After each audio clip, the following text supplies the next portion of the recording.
All right, everybody. Welcome once again to Outlaw Radio. I am your host, the Outlaw Adam Knight. Welcome to another episode. This is episode 17. It should be by now.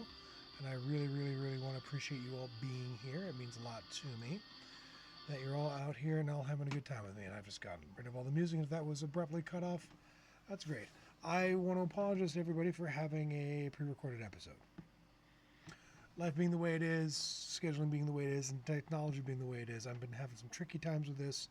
So I think I'm going to switch to StreamYard after this. All due respect, Streamlabs. You're really more built for gaming, which is great. I'm just not, this is not really designed for what I need it to be. You've been great so far. It's been a great experience getting you set up.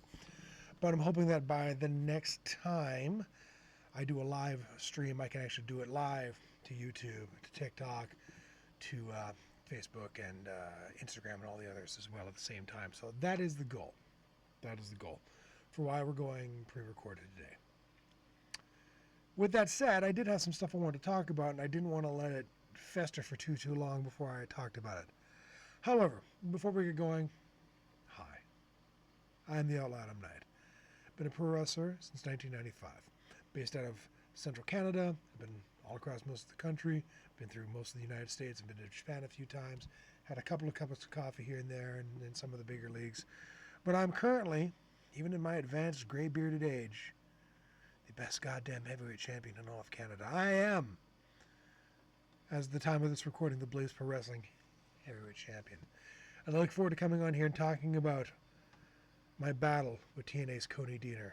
I really am looking forward to that. And that should be a damn fine time at that moment in time. Oh my goodness. What do we want to talk about today? Obviously, if you're your first time here, pro wrestler for 30 years, please check out the links in the bio in the description and down below. Go to my Pro Wrestling Tees page for the United States. There's the Great White North page as well. If you want to check out my merch, my t-shirts, my toques, and otherwise for all of that stuff, that would be really nice. If you happen to like literature, happen to like high art in that regard, these are probably not for you. But these are my books. Cowboying, that's all right. Cowboying, Book 1 Overdrive. The sequel, Outlaw Justice, Book 2. Prairie Fire is the third book. You can get all of my books.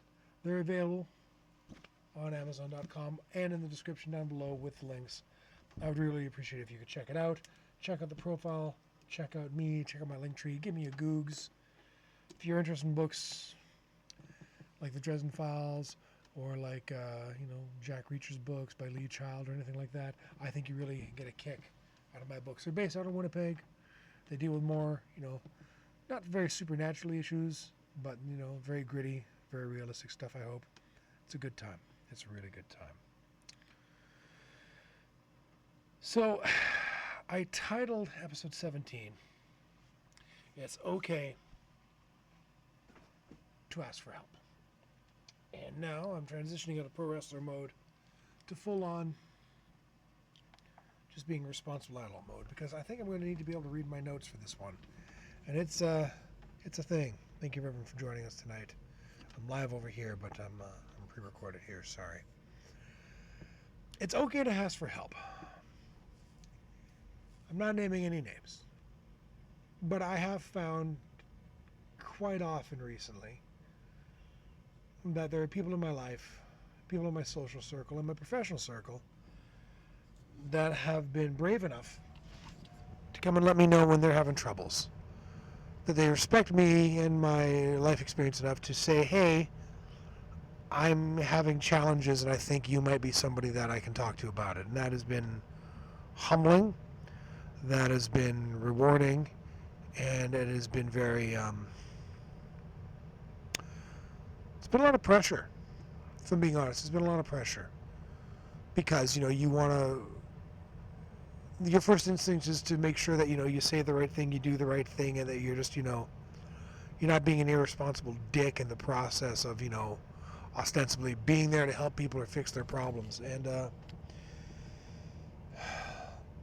I don't think anybody's ever asking you to fix their problems when they're asking for help. But I don't really think that's the issue that I really want to talk about, because it is so challenging to ask anyone for help. Now, I'm not going to try to say, one way or the other, gender-wise, and of course, one way or the other is not adequate enough, or is people identify in all types of different ways, and bless you for it. I think that's wonderful. You live your best life and be who you are, but everybody, taking the gender out of it, everybody struggles to do things on their own. Struggles in ways that nobody else understands. And it takes a pretty powerful self-awareness and understanding of oneself to be able to find the power within yourself, I do believe, to even ask for that help. It's scary. It's a scary thing to be that vulnerable. It's a scary thing to have the courage to put yourself out there and say, hey, I'm struggling with something, and I just need somebody to talk to about it who's not gonna judge me, who's not gonna say I'm crazy, who's not gonna tell me to suck it up. Someone who's just gonna say, I hear you, I got you, I've been there. Obviously, I can't speak for everybody, but there's clearly in the manosphere a whole lot of poor role models right now for young men when it comes to being able to express their feelings. For all we talk about men's mental health, and for all we talk about having the wherewithal to say things like, I'm here for you, it's okay to not be okay, and it's okay to admit that things are hard and you need help with them. The truth is, every day people have the worst time with it, and it's not hard to see why. When the biggest members of male society still are rewarded for being cold and callous and unfeeling and saying terrible things and being misogynistic and downplaying your struggles and promoting that might makes right at the expense of all else, as if it's still the oiled up Schwarzenegger 80s, and it's not anymore. And you know what? It never was. Those were glorified times, and they were very important at those times. But they were very important for there to be lessons for the way things were and not the way that things are.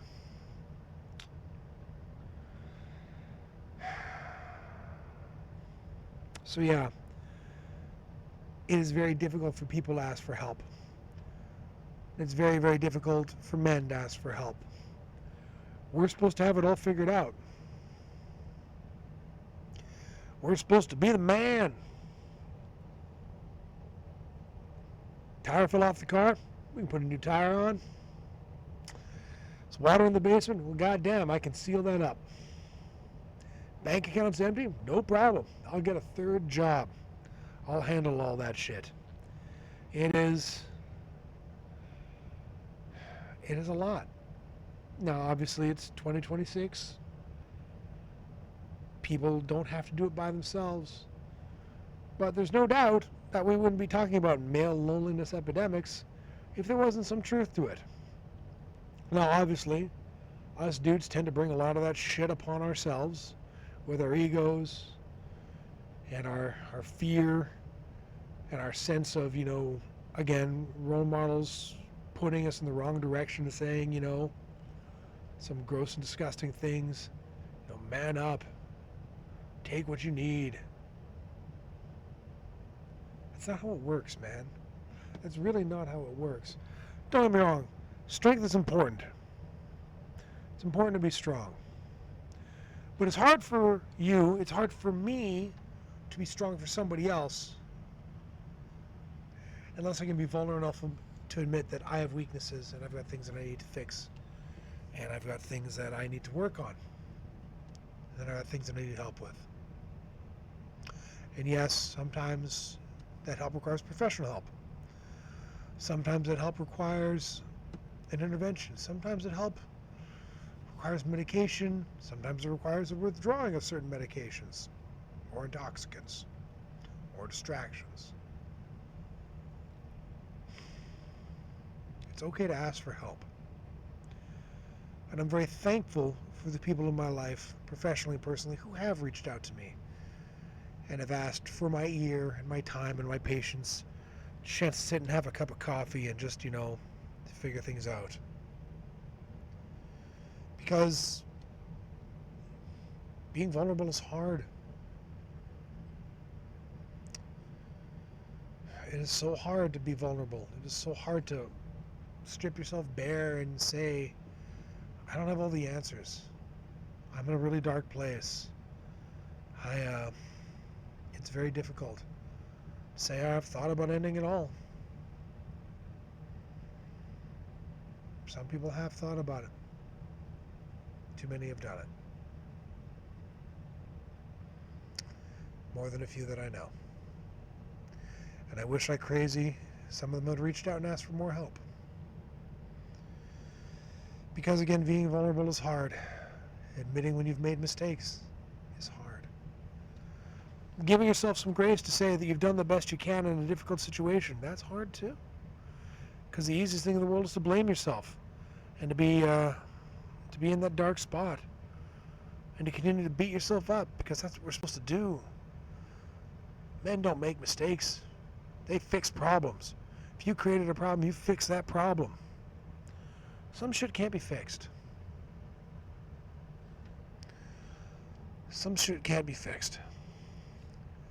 But by talking to people that you respect, talking to people that have your back, and talking to people that you care about and care about you, means that you can take that burden that's on your shoulders, the one that you feel is yours and yours alone to carry, the weight of the world, metaphorically or otherwise. And by reaching out and saying, you need help, maybe that person can't take it for you. And you know what? More often than not, they shouldn't. Because that burden is your burden. It is your burden to carry. But by reaching out to the people who care about you, maybe you can just put it down for a minute. Stretch out. Get that load off your back. Take a load off your mind. Take 5 minutes to unburden yourself up here and up here. And so you have the strength again to put out all the noise, pick the burden back up, and carry on your journey. That I think is the most important part of being able to ask for help. Being able to talk to somebody, to be vulnerable. To give yourself the grace to be vulnerable, to put your ego aside long enough to say, I need help. And to take your pride out of the way long enough to say, I don't know all the answers, and that I'm afraid that doing the best that I can is going to have to be the best that I can, whether it is or not.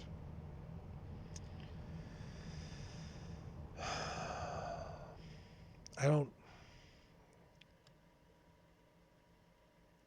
want the people in my life to be a statistic.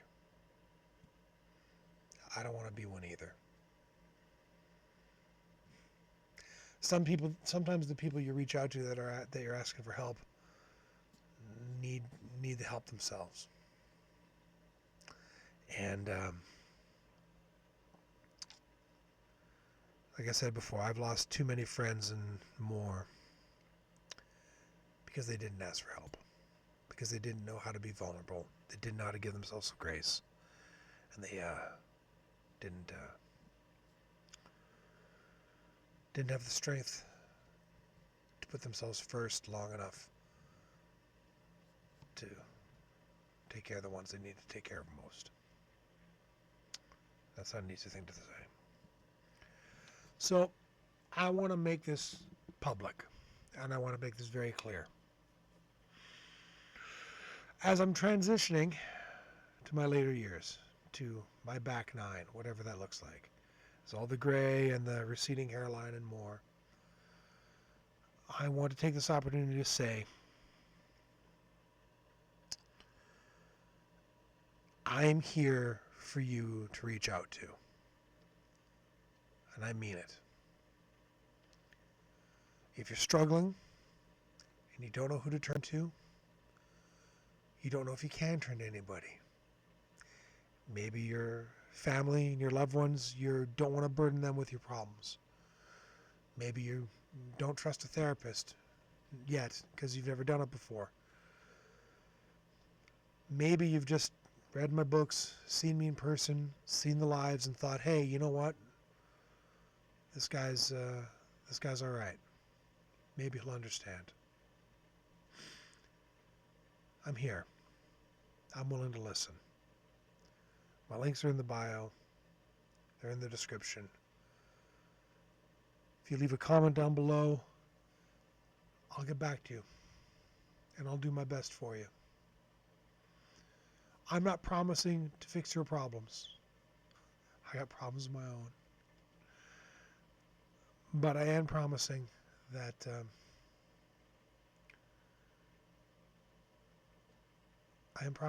I'm here to listen. I'm not going to judge.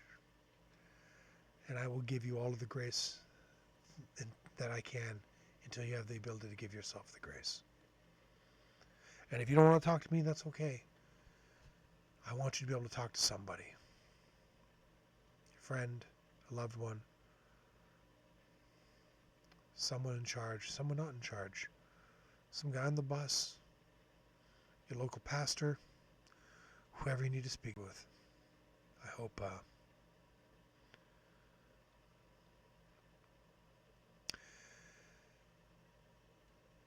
it's cliche to say it's a scary time in the world today. It's always a scary time in the world. There's billions of us on this planet, trillions of us, and not all of us have the best intentions in mind for everybody else. And not everybody is interested in doing things the right way. You got a lot of smart asses over here, but that's okay. Smart asses all over the place.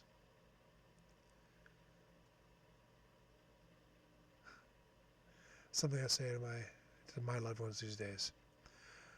No matter how hard it is for you in this moment, no matter how dark it feels, you are mighty, you are strong, and you are loved. It's okay to ask for help. It's okay to give some help. Sometimes by helping others, you help yourself. Maybe that's why I'm putting out the offer. But if it means the difference between self-harm, harming someone else, and talking to somebody, please talk to somebody first. That's all I can say. That was really deep. That's what's been on my mind all day. I want to thank everyone for coming out to listen to me ramble for a solo Outlaw Radio. I'm hoping to have some more fun ones in the near future, preferably without as many technical issues. And yeah, I think things are going to be okay. I want to thank everyone that's showed up live over here. I want to thank everyone over here for your time. Please like the video. Please subscribe. Please share it with your friends. If you have people that you're worried about right now, please share it with them. I want everyone to be able to listen to this. And if all they want to do is make fun of my roundy face, that's fine too. I don't care. I don't care. Please like and subscribe. If anything I've said has resonated with you, please check the links down below. I do have t-shirts. I do have my books on Amazon. And yeah. Lots of love to you all. I hope you're all doing all right. And ask for help. It's okay.